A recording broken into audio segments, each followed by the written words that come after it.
Hello everyone, welcome back to our channel commerce अध्यापिका। आज हम फाइनेंशियल मैनेजमेंट का most important topic time value of money को discuss करने वाले हैं।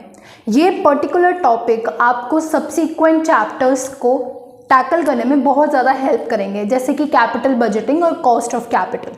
सो first of all will be learning what is time value of money. हम सारे के सारे फॉर्मूलाज, मोस्ट इंपॉर्टेंट क्वेश्चंस जो टाइम वैल्यू ऑफ मनी में आ सकते हैं, उन सबको डिस्कस करेंगे। सो टाइम वैल्यू ऑफ मनी का क्या मतलब होता है? सपोज आपके पापा आपको ये बोलते हैं कि I am going to give you 100 rupees today और I will give you 100 rupees after 1 year, whatever you choose. So you as a rational person, what will you choose? Obviously you will choose 100 rupees today. Why? Because आप prefer करोगे कि मुझे वो 100 रुपये आज मिल जाए, ताकि या तो मैं उसको इन्वेस्ट कर दूँ या उस पर इंटरेस्ट अर्न कर लूँ। मतलब मैं उस 100 रुपीज़ का आज बहुत ज़्यादा रैशनली यूज़ कर सकती हूँ, रादर देन मैं वेट करूँ कि वो मुझे 1 साल बाद मिलेगा। तो इसको कहते हैं टाइम वैल्यू ऑफ मनी, या फिर टाइम प्रेफरेंस ऑफ मनी। मतलब I will prefer a certain sum of money today rather than the future. ठीक है, now this is what I have written. If a person behaves rationally he would prefer ₹100 today as compare to the future. Okay, now बिल्कुल आराम से एक particular situation सोचते हैं। Suppose आपका birthday है और आपके पापा आपको 100 रुपीज़ देते हैं। आप वो 100 रुपीज़ जाकर किसी बैंक में इन्वेस्ट कर देते हो जहाँ पर 10% इंटरेस्ट रेट चल रहा है। ठीक है, तो आप ईयर 1 में कितना कमाओगे? Obviously 100 rupees. 100 रुपीज़ पे 10% दैट इज 10 रुपीज़, मतलब 110, राइट। नाउ आपको पता है कि आप 9th-10th में पढ़ के आए हो कि जब इंटरेस्ट कंपाउंड होकर लगता है, मतलब इंटरेस्ट पर इंटरेस्ट लगता है, तब उसको कंपाउंडिंग कहते हैं। ठीक है, अगर नहीं समझ आ रहा तो सिंपल इंटरेस्ट के अंदर हम लोग प्रिंसिपल पर ही इंटरेस्ट कैलकुलेट करते हैं, बट कंपाउंडिंग होती है जब, तो इंटरेस्ट पे भी इंटरेस्ट लगता है। मतलब जो 110 जिसके अंदर 10 रुपये इंटरेस्ट भी है, वो नेक्स्ट ईयर में 110 का 10% 121 होगा। मतलब इस 110 के अंदर ऑलरेडी इंटरेस्ट का अमाउंट भी इंक्लूडेड है और हम उस पर भी इंटरेस्ट लगा रहे हैं, तो इसको कंपाउंडिंग कहते हैं। मतलब अगर आप आज 100 रुपये जो आपके पापा ने आपको बर्थडे पे दिए हैं उसको इन्वेस्ट करते हो, तो 2 साल के बाद आपके हाथ में 121 रुपये होंगे, सिर्फ 100 रुपये नहीं होंगे। ठीक है, इसको कहते हैं फ्यूचर वैल्यू ऑफ मनी। मतलब ये फ्यूचर वैल्यू है, ये प्रेजेंट वैल्यू है। ठीक है, अब इसको कैलकुलेट करने का एक फॉर्मूला है, future value is equal to present value into 1 + r, जहाँ पर r इंटरेस्ट रेट है, raise to power n, that is number of years जितने के लिए आप इन्वेस्ट या फिर बोरो कर रहे हो, डिपेंडिंग कि आप क्या कैलकुलेट कर रहे हो। ठीक है, अब देखो यहाँ पर अगर मैं ईयर 1 के लिए डालती हूँ तो बहुत आसान है। What will be I doing? 100 1 + 0.10 that is it. हम उसको सॉल्व कर देंगे तो हमारे पास 110 आ जाएगा फर्स्ट ईयर के लिए। सेकेंड ईयर के लिए हम लोग फिर से इंटरेस्ट डालेंगे और ईयर डाल देंगे। लेकिन सपोज आपको मिल जाता है कि यार वो 30 ईयर्स के लिए इन्वेस्ट कर रहा है। अब आप यहाँ पर N30 डालोगे तो इसको सॉल्व करना कितना टफ हो जाएगा, right.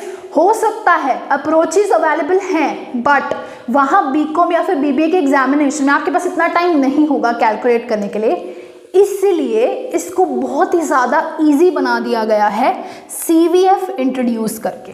Now what is CVF? CVF वो फैक्टर है जो ये दिखाता है कि वो 1 रुपये फ्यूचर में क्या फैक्टर पे मल्टीप्लाई होकर वैल्यू देंगे। मतलब अगर मैं CVF टेबल में जाती हूँ जो कि 1 रुपये के लिए दी हुई है, मतलब अगर मैं 10% इंटरेस्ट पर 1 रुपये इन्वेस्ट करती हूँ तो मेरे पास फर्स्ट पीरियड में 1.1 रुपये आ जाएगा। ठीक है, वहीं पर वो 1 रुपये 2 साल बाद 1.21 बन जाएंगे। वहीं पर वो 1 रुपये थर्ड ईयर में 1.331 बन जाएंगे।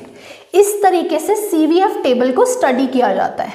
बेटा आप CVF टेबल आराम से अपने एग्जामिनेशन में लेकर जा सकते हो, जिससे कि आपको क्वेश्चन सॉल्व करना आसान हो जाता है। तो मैं इसको हटाकर यहाँ लिखूंगी future value is equal to present value into CVF N, R। ठीक है, now I have to calculate this. I have present value 100 रुपये, है ना, 100 रुपये इन्वेस्ट कर रही हूँ ना मैं, into CVF what is N, 2 साल के लिए 10% इंटरेस्ट रेट पे। ठीक है, बिल्कुल नहीं घबराना। मैं इसके बाद टेबल में जाऊंगी CVF की, मैं ढूंढूंगी 10%, ये रहा 10%, एंड सेकेंड ईयर मतलब ये रहा, ये मेरा फैक्टर है। ठीक है, मैं क्या करूंगी 100 मल्टीप्लाई बाय 1.210, जिसके बाद मेरे पास आ जाएगा 121। मतलब मैंने क्विकली ये फाइंड आउट कर लिया कि future value of 100 rupees that is invested at a 10% rate for 2 years will be 121। Wasn't it easy? हमने आराम से निकाल लिया, जो कि हमें लेंदी मेथड यूज़ करना पड़ता। अब अगर मैं 3rd ईयर के लिए पूछती और आप इस मेथड से यूज़ करते तो आप इसका क्यूब करने बैठ जाते। ठीक है, लेकिन हम लोग क्या करेंगे, हम लोग CVF टेबल का यूज़ करेंगे। ठीक है, now I am going to rub this off. Okay, मैं आपको बोलूँ, आपको क्वेश्चन में दिया गया है, आपने 100 रुपीज़ इन्वेस्ट किए हैं at a rate of 10% for 3 years। अब 3rd साल के लिए हम कैसे कैलकुलेट करेंगे? Will be following the same approach. Future value is equal to present value into CVF at the rate of N, R। उसके बाद प्रेजेंट वैल्यू हमारे पास 100 रुपये है, will be doing CVF at the rate of this is 3, N is 3 right, and 10%। अब हम 3rd बारी में table में ढूंढेंगे 10% फॉर 3rd ईयर इज 1.331। तो 1.331 फैक्टर लेकर हम 100 से मल्टीप्लाई करेंगे तो that comes out to be 133 rupees approx 0.1 right. So आप देख रहे हो कि आपको 133.1 मतलब आपका 100 रुपये 3 साल बाद 133 बन जाएगा। इस तरीके से आप फ्यूचर वैल्यू निकाल सकते हो। ठीक है, now will be doing another question to understand future value of lump sum. ठीक है, टू क्विकली अंडरस्टैंड जो अब तक हमने समझा है, जो कि फ्यूचर वैल्यू है किसी भी लंप सम अमाउंट की, हम एक एग्जांपल लेते हैं। Suppose that ₹1000 are placed in savings account at the rate of 5% interest rate, how much shall it grow at the end of 3 years। Again यहाँ पर हमारे को प्रेजेंट वैल्यू दी गई है 1000, क्योंकि आज 1000 प्लेस किए जा रहे हैं। हमें इंटरेस्ट रेट 5% दिया हुआ है एंड वो 3rd ईयर के एंड में हमें निकालना है कि कितना है। हम फिर से फॉर्मूला में पुट डाउन करेंगे, future value is equal to present value into CVF at the rate of NR। Present value हमारे को 1000 दी गई है into CVF at the rate of 3rd 5%। Now मैं आपको छोटा सा स्निपेट बनाकर दिखा रही हूँ टेबल का। आई होप आप लोग टेबल खोल कर ये क्रॉस चेक कर रहे होंगे, बिकॉज अगर आप टेबल को रीड करना नहीं सीखोगे it is going to cause problems during your exam. Okay, so आप 5% रेट पर 3rd ईयर पर अगर चेक करोगे तो आपको ये वाला फैक्टर मिलेगा 1.157। सो हम लोग 1000 से मल्टीप्लाई करेंगे 1.157 को। ठीक है, तो हमारे पास क्या आ जाएगा 1157। मतलब ये 1000 रुपीज़ फ्यूचर में जाकर 1157 रुपीज़ बन जाएंगे। ठीक है, अगर आप इन्वेस्ट करते हो 1000 को 5% रेट पे 3 साल के लिए, तो 3rd ईयर के एंड में 1157 बन जाएगा। तो इस तरीके से हम CVF को यूज़ करते हैं। अब हम प्रेजेंट वैल्यू निकालना सीखेंगे फ्यूचर वैल्यू का यूज़ करके। ओके, चलो हम इसी क्वेश्चन का यूज़ करके प्रेजेंट वैल्यू निकालना भी सीख लेते हैं। नाउ हमें पता है कि फ्यूचर वैल्यू का फॉर्मूला होता है present value into CVF factor at NR, compounded value factor. वैसे प्रेजेंट वैल्यू का फॉर्मूला होता है future value into present value factor at the rate of N and R। ठीक है, नाउ हमने क्या निकाला था फ्यूचर वैल्यू में कि 1157 राइट। हमने अभी फ्यूचर वैल्यू निकाली थी 1157 की, है ना। तो अब हमारे पास सपोज क्वेश्चन में ये दिया हुआ है कि at the end of 3rd year you have 1157। ठीक है, how much do you need to invest today so that it becomes 1157। मतलब वो हमें ये कह रहा है कि आपको थर्ड ईयर के एंड में 1157 चाहिए। ठीक है, आप आज कितना इन्वेस्ट करो कि आपको फ्यूचर में 1157 मिल जाए। तो ये वर्डिंग से समझ में आ गया होगा आपको कि ये 1157 फ्यूचर वैल्यू है ना।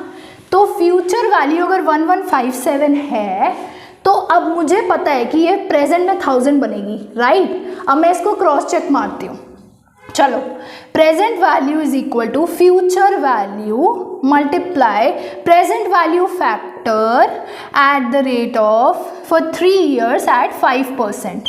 अगर आप फिर से पीवीएफ टेबल चेक करो, ये सब टेबल्स गूगल पे अवेलेबल हैं, तो आपको मिलेगा कि थर्ड ईयर 5th वाले पे आपके पास 0.864 है। तो हम लोग क्या करेंगे, मल्टीप्लाई बाय 0.864 कर देंगे। ठीक है, ये अप्रॉक्स निकल के आएगा 999.648। नाउ मैं आपको एक बात बताना चाहती हूँ, कुछ टेबल्स में 4 वैल्यूज तक दी गई होती हैं। ठीक है, मतलब 0.864 और उसके बाद भी डेसिमल पॉइंट दिया गया होता है। तो कैलकुलेशन इसी वजह से थोड़ा बहुत डिफर कर सकती है। आपका आंसर स्लाइटली अलग आ सकता है आपके फ्रेंड से, अगर आप 3 पॉइंट्स यूज़ करते हो और आपका फ्रेंड 4 पॉइंट्स तक यूज़ करता है। बट हमें पता है कि ये राउंड ऑफ करके 1000 ही बनेगा, राइट। आप 999.648 तो इन्वेस्ट करोगे नहीं, थाउजेंड्स में ही करोगे, राइट। तो आप 1000 इन्वेस्ट करोगे तब वो फ्यूचर में जाके 1157 बनेगा। ठीक है, तो अब इतना सब का कंक्लूजन क्या है कि आपको टाइम वैल्यू ऑफ मनी में ये 2 फॉर्मूलाज बिल्कुल अच्छे से याद करने हैं अगर आपके पास लंप सम अमाउंट है। मतलब आपको लंप सम में बोला गया है कि आज 1000 है, फ्यूचर में क्या होंगे, और फ्यूचर में इतने हैं तो आज क्या होंगे। Now students, the most interesting topic is annuity का टॉपिक। अब तक हम लोग लंप सम अमाउंट देख रहे थे कि अगर लंप सम इन्वेस्टमेंट हो रही है या फिर लंप सम रिसीट हो रहे हैं तो हम उस वैल्यू को चेकआउट कर रहे थे कि वो प्रेजेंट में कितनी बनेगी या फ्यूचर में कितनी बनेगी। But now we are dealing with annuity. Annuity का मतलब होता है fixed amount that is either invested और is received at equal intervals for specific number of years. Suppose आप पेमेंट कर रहे हो फिक्स्ड इंटरवल्स पे, आपने लोन लिया है, आप लोन की इंटरेस्ट की पेमेंट हर महीने या फिर हर साल कर रहे हो तो उसको भी एन्युटी बोलेंगे। अगर आपने डिबेंचर्स में इन्वेस्ट किया हुआ है और आपको वहाँ से इंटरेस्ट मिल रहा है तो आपको रिसीव भी अपने इक्वल इंटरवल्स पे हो रहा है तो वो भी एन्युटी है। ठीक है, तो एन्युटी जो होती है वो फिक्स्ड अमाउंट होता है जो इक्वल इंटरवल्स पर या तो रिसीव हो रहा है या आप पे कर रहे हो। ठीक है, उसको हम लोग एन्युटी कहते हैं।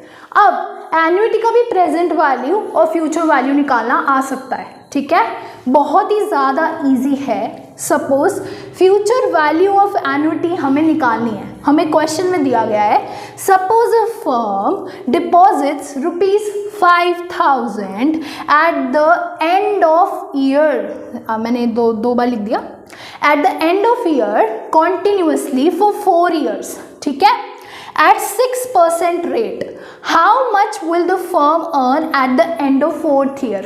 मतलब वो ये कह रहा है कि हर साल के एंड में आकर फर्म जो है वो इन्वेस्ट कर रही है या फिर पुट कर रही है 5000 रुपीज़ इक्वल इंटरवल्स पे। ठीक है, सो अगेन काम इजी करने के लिए हमारे को CVAF टेबल्स दी गई हैं। ये CVF टेबल से कैसे अलग है? CVF टेबल में हम लोग लमसम की बात करते थे, मतलब 1 रुपये अगर एक ही साल इन्वेस्ट हुआ है तो फ्यूचर में उसकी वैल्यू कितनी होगी। बट यहाँ पर अगर 1 रुपीज़ कॉन्टिन्यूसली 3 years के लिए इन्वेस्ट हुआ है तो उसकी फ्यूचर में वैल्यू कितनी होगी वो CVAF टेबल बताती है।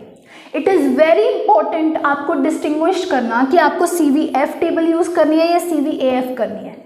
CVF तब होगा जब हमारा लमसम होगा और CVAF तब होगा जब हमारा रेगुलर इंटरवल्स पे होगा। सो हम लोग यहाँ से एन्युटी का अमाउंट उठाएंगे, यहाँ पर पुट करेंगे 5000 और CVAF टेबल में जाएंगे और वहाँ से हम लोग CVAF फैक्टर निकालेंगे। जब आप ढूंढोगे उस टेबल में से अपना 4 ईयर्स के लिए एट द रेट ऑफ 6% आपको निकल कर आएगा 4.3746 and then when you will multiply it is 21,873। मतलब अगर आप 5000 हर साल 4 साल के लिए इन्वेस्ट कर रहे हो तो आपको एंड ऑफ द ईयर में 21,873 रुपीज़ हाथ में मिल जाएंगे। Now let's do the present value of annuity. अभी तक हमने फ्यूचर वैल्यू ऑफ एन्युटीज़ निकाला था, हमने पर्टिकुलर सम्स की फ्यूचर वैल्यू की जगह हमने फॉर्मूला यूज़ किया था CVAF निकालने का। Now we are dealing with present value of annuity. हमें क्वेश्चन दिया गया है, let's suppose a person receives ₹5,000 at the end of 4 years at 10% rate. Calculate the present value of annuity. Now हमें पता है कि ईयर 1 के एंड में उसको 5000 मिल रहे हैं, ईयर 2 के एंड में भी 5000 मिल रहे हैं, ईयर 3 के अंदर 5000 एंड ईयर 4 के अंदर 5000। आपके पास पहला तरीका है, या तो आप इस 5000 की प्रेजेंट वैल्यू निकालो for 1 year eight the rate of 10%, right, क्योंकि ये 1 साल के लिए इन्वेस्टेड है तो 1 साल के प्रेजेंट में हमें इसकी वैल्यू निकालनी है ना। नाउ ईयर 2 के लिए हमारे को फिर 5000 की for 2 years eight the rate of 10% निकालनी पड़ेगी, फिर हमें 3 ईयर्स का लेके निकालना पड़ेगा एंड फिर हमें 4 ईयर्स का लेके निकालना पड़ेगा फैक्टर, राइट। इसकी जगह हमारे को कुछ ऐसी टेबल्स दी गई हैं जिसकी हम बात करते हैं। तो प्रेजेंट वैल्यू के लिए present value annuity factor table दी गई है। Rather than this hectic calculation you can directly write present value of annuity is equal to annuity amount into PVAF. Okay, so what will this be? हमारी 5000 की annuity है। अगर आप table में जाओगे और PVAF निकालोगे फॉर 10% 4 ईयर्स, आपके पास आएगा 3.170। Okay, and then when you will multiply it will be 15,850।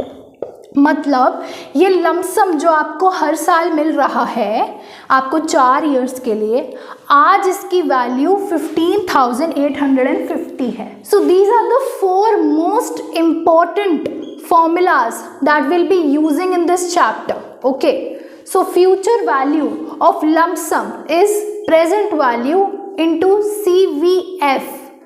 Okay, CVF at NR. Okay, present value is future value into present value factor at the rate of NR, number of years, rate of interest. Future value of annuity is equal to annuity into CVAF, that is annuity into compounded value annuity factor, and then present value of annuity is annuity into PVAF at NR. Now अभी के लिए हमने ये 4 फॉर्मूले कर लिए हैं। I hope कि नेक्स्ट क्लास के अंदर आप ये टेबल स्टडी करके आओगे। नेक्स्ट लेक्चर में हम बहुत ही इंटरेस्टिंग टॉपिक पढ़ेंगे, that is annuity due and हमारा परपेचुटी। ओके, सो हम ये 2 टॉपिक बहुत ही अच्छे से डिस्कस करेंगे नेक्स्ट क्लास में, एंड देन हम most difficult question of time value of money कर लेंगे, जिससे कि हमारा पूरा कॉन्सेप्ट क्लियर हो जाएगा।